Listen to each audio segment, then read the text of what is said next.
Would you consider immersing yourself in the beautiful abundance of Vietnam? Consider these 8 reasons why you might consider doing so either in person or virtually. 1. Vietnam continues to grow economically. Vietnam has one of the fastest growing economies in Southeast Asia, with GDP growth averaging over 6 to 7% annually in the last 2 decades.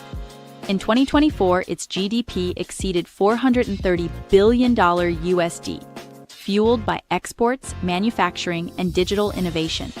Vietnam's low inflation and a stable currency also attract investors. 2. Vietnam fosters strategic trade partnerships.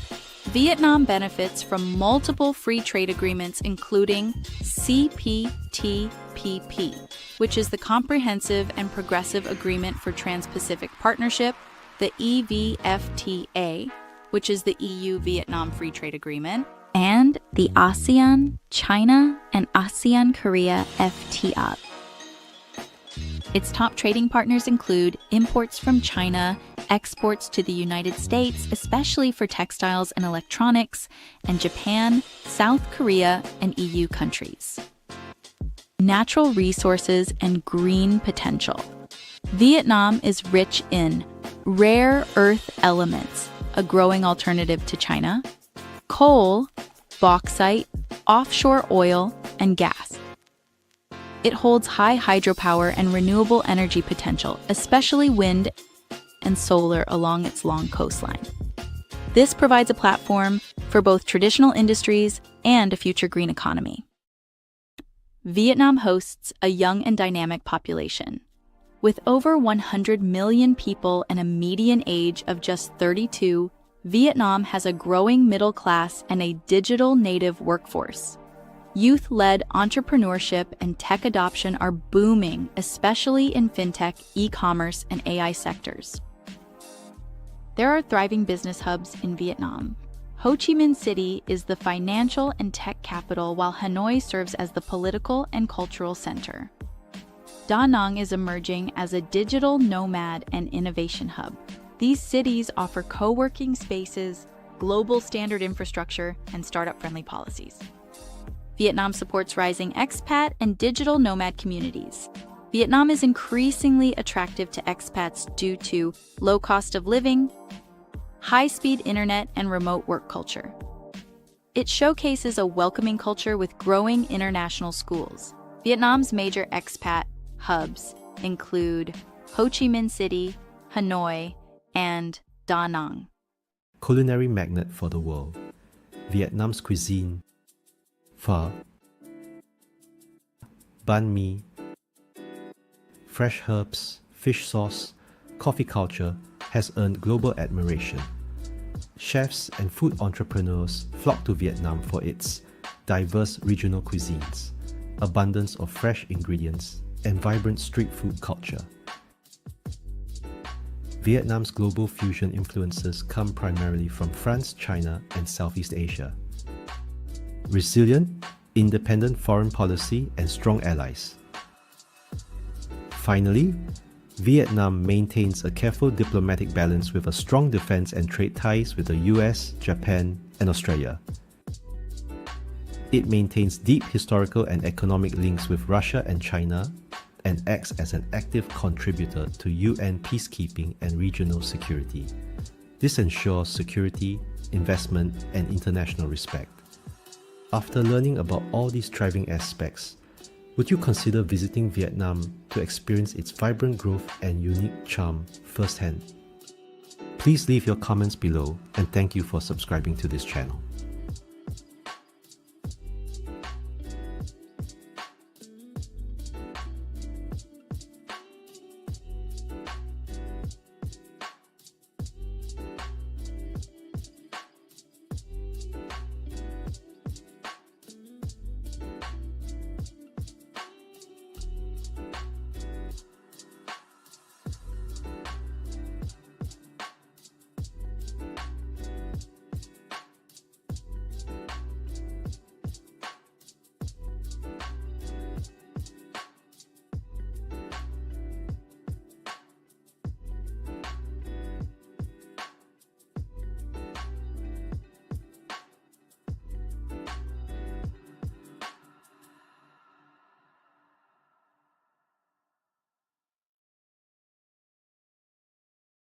Pre-Columbian history of the Philippines. Before the arrival of Western colonizers, the Philippine archipelago was already a flourishing network of autonomous barangays, villages, and sultanates. Austronesian people migrated to the islands as early as 3000 BCE. According to historylearning.com, the Austronesians are Austronesian-speaking people who have been found to populate areas in Southeast Asia, Oceania, and East Africa. These include Taiwanese Aborigines and most people on smaller islands such as Micronesia and Melanesia. There are various theories that explain their spread across the world, including the out-of-Taiwan model, but the Austronesian expansion theory builds on this to specifically attempt to explain the populating of the Philippines. According to the theory proposed by Peter Bellwood, professor of archaeology and anthropology at the Australian National University, the Austronesians traveled into the Pacific 6,000 years ago from the Chinese mainland. First, they reached areas in and around China, which they managed to populate by 3,500 BC. After this, they began to travel further, and it was just 500 years later that they managed to reach the Philippines. These early Filipinos had complex societies based on trade, agriculture, and kinship. They established trade routes with neighboring regions such as China, India, and the Malay archipelago. By the 10th century, the islands were already part of regional trade networks, as evidenced by Chinese records referring to a place called Mai, believed to be Mindoro. The indigenous peoples developed scripts like Baybayin and practiced religions including animism, Hinduism, and Islam. In the south, the sultanates of Sulu and Maguindanao emerged in the 15th century and were significant Muslim political entities with strong regional influence. Era, 1565 to 1898. Ferdinand Magellan arrived in the Philippines in 1521, marking the beginning of Spanish interest in the archipelago. Formal colonization began in 1565 with Miguel López de Legazpi's expedition. Spain ruled for more than 300 years, naming the islands Las Islas Filipinas in honor of King Philip II. Spanish colonization brought Christianity, which now remains the dominant religion, as well as the introduction of European-style governance, education, and architecture. However, Spanish rule also saw harsh treatment of the local population, forced labor, and the exploitation of resources. Despite repression, Filipino resistance grew over centuries, culminating in the Philippine Revolution of 1896, led by figures like Andres Bonifacio and Emilio Aguinaldo. American period, 1898 to 1946. After the Spanish-American War, Spain ceded the Philippines to the United States through the Treaty of Paris in 1898. The U.S. introduced public education, infrastructure projects, and democratic institutions, but also faced resistance in the form of the Philippine-American War, 1899 to 1902, resulting in significant Filipino casualties. American governance transitioned the country towards self-rule with the establishment of the Commonwealth of the Philippines in 1935 under President Manuel L. Quezon. However, World War II interrupted this progression. In addition, Japan invaded and occupied the Philippines during World War II. The occupation was brutal, with atrocities like the Bataan Death March and the Battle of Manila, which left thousands dead. Filipino guerrillas and the Allied forces eventually liberated the islands in 1945. Independence. On July 4, 1946, the Philippines gained full independence from the United States. Manuel Roxas became the first president of the newly independent Republic of the Philippines. The post-war era saw reconstruction efforts, although political instability and corruption often hindered development. One of the most tumultuous periods in Philippine history was under President Ferdinand Marcos, who declared martial law in 1972. His rule was marked by human rights violations and massive corruption. Marcos was eventually overthrown in 1986 through the People Power Revolution, ushering in a new democratic era led by President Corazon Aquino.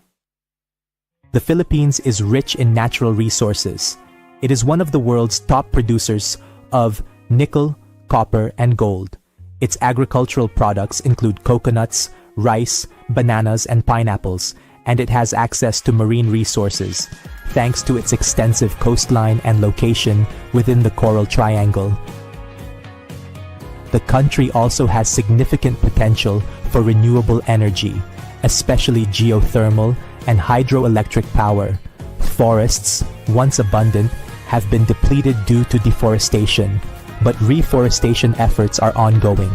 As of 2025, the Philippines maintains a mixed economy that is one of the fastest growing in Southeast Asia.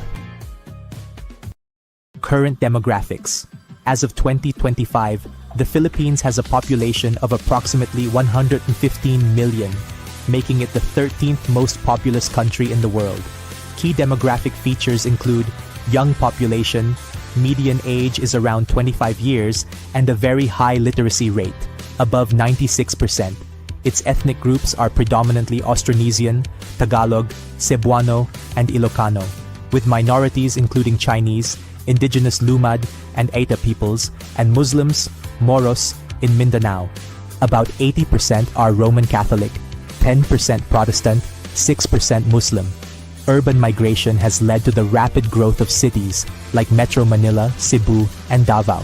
The Philippines is known for its natural beauty and draws millions of tourists annually. Top destinations include Boracay for its white sand beaches and nightlife, Palawan for its pristine islands, limestone cliffs, and the Puerto Princesa underground river. Tourists enjoy Cebu for its historic sites, beaches, and diving spots, and Bohol for its chocolate hills and tarsiers. Ecotourism, diving, and cultural festivals are significant attractions. Post-pandemic recovery in tourism has been strong, supported by government campaigns and infrastructure investments. The Philippines today is a nation shaped by centuries of colonial influence, resilient against adversity, rich in culture, and on a path toward greater regional and global prominence. From its ancient roots to its modern ambitions, it remains one of Southeast Asia's most dynamic countries. Please share your knowledge about the Philippines, and thank you for liking this video and subscribing to this channel. Join us as we explore the incredible journey of the Chinese people, an enduring civilization whose resilience, innovation, and wisdom have shaped the world for thousands of years. Through their story, we gain a deeper appreciation for the profound impact the Chinese people have had on humanity throughout history and in modern times. During the Xia dynasty, circa 2070 to 1600 BCE, the Chinese established early forms of agriculture, bronze working, and developed a centralized government. While the Shang dynasty, around 1600 to 1046 BCE, were the first confirmed Chinese dynasty with archaeological evidence, they developed writing, oracle bone script, bronze casting, and a complex religious system. The Zhou dynasty, from 1046 to 256 BCE, was the longest-lasting dynasty in Chinese history. This dynasty introduced the Mandate of Heaven, which is a Chinese political ideology used to legitimize rulers in ancient and imperial China.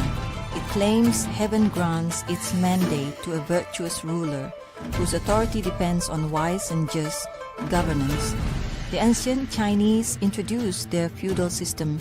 This was a hierarchical structure of land ownership and political power that was designed to maintain control over a large territory. It was somewhat similar to the feudal system in medieval Europe, but with its own unique Chinese characteristics. During the Qin dynasty, 221 to 206 BCE, the Chinese developed the first unified Chinese empire. They also introduced standardized weights, measures, currency, and writing. During this time, the Chinese built large sections of what would become the Great Wall, were ruled by Qin Shi Huang, China's first emperor. The Han Dynasty, 206 BCE to 220 BCE, is considered a golden age of Chinese culture, science, and technology. During this time, the Chinese developed the Silk Road and elevated the Confucian state. It also integrated philosophy, introduced papermaking, and a professional bureaucracy. The development of paper revolutionized record keeping, education, and communication. When the Chinese developed printing during the Tang Song dynasty, they enabled mass production of books and knowledge dissemination. The Chinese also provided humanity with the compass that is used for navigation and global exploration, as well as gunpowder, which transformed warfare and fireworks. Their silk production stimulated trade and cultural exchange via the Silk Road as they traded porcelain, a major art and trade product known globally as China. The Chinese cultivated tea, which became a worldwide beverage with cultural and health significance, as well as acupuncture and traditional medicine. They influenced global holistic and alternative medical practices. Let's briefly review the influence of the ancient Silk Road in China's current economic and trade dominance. The Silk Road was not a single road, but a network of trade routes connecting China to Central Asia, the Middle East, and Europe. China exported silk, tea, porcelain, and paper, and imported horses, spices, glassware, and precious metals. These exchanges weren't just economic. They included ideas, religions, technology, and culture, making China both a global participant and influencer. The Silk Road helped develop merchant culture and logistics, trade diplomacy, and long-distance planning. It also designed infrastructure, thinking like caravans, roads, and canals. Clearly, the mindset and systems of trade were seeded centuries ago and deeply embedded in Chinese civilization, which adds to their success as a trading nation in 2025. In 1912, the same year that the Titanic crashed into the iceberg, the fall of Imperial China crashed history. This marked the end of dynasty rule as it promoted instability and decades of war. Trade and industrial development slowed under warlords, civil war, and occupation. In 1949, the People's Republic of China was founded under Mao Zedong. The economy was centrally planned. Private trade and enterprise were abolished. Major campaigns like the Great Leap Forward and Cultural Revolution damaged economic productivity and international trade. But in 1978, China reformed and opened under Deng Xiaoping. It was a major game changer and the most influential event in China's modern trade and economic history. Deng Xiaoping was a Chinese revolutionary and statesman who became the paramount leader of China from 1978 to the early 1990s. Though Xiaoping was never officially president or general secretary, he held immense influence as the head of the Communist Party's reform wing. After surviving political purges during Mao Zedong's era, Deng Xiaoping rose to power and launched the reform and opening up policies in 1978. These reforms shifted China from a rigid, centrally planned economy to a more market-oriented, globally integrated system and ushered in decades of unprecedented economic growth. His famous phrase, "It doesn't matter whether a cat is black or white, as long as it catches mice," symbolized his pragmatic approach to economics over ideology. China's key reforms included open China to foreign investment and establish special economic zones, SEZs, like in Shenzhen. It also encouraged private enterprise and global trade and shifted from a command economy to socialism with Chinese characteristics. This jump-started massive industrialization, export-led growth, and lifted hundreds of millions out of poverty. In 2001, China joined the World Trade Organization, signaling deep integration into the global economy. It became the world's factory as it dominated exports of electronics, textiles, and machinery. The Belt and Road Initiative of 2013 to present is seen as a modern revival of the Silk Road. It includes massive infrastructure and trade investment across Asia, Europe, and Africa. The initiative aims to strengthen China's global trade connections and influence. Finally, China's ancient roots in trade from the Silk Road shaped China's cultural and strategic thinking. But modern trade success came mostly from reform policies in 1978, WTO integration, and state-led globalization efforts. China went from an inward-looking agrarian state to a global economic superpower in just a few decades, arguably the most dramatic economic transformation in modern history. During the creation of this video, China and the USA were in a stiff trade war over tariffs in April 2025. It will be interesting to see if the descendants of the ancient Silk Road will prevail over the still young USA, founded in 776, when it comes to global trade agreements. Please leave your comments below, and thank you for supporting this channel.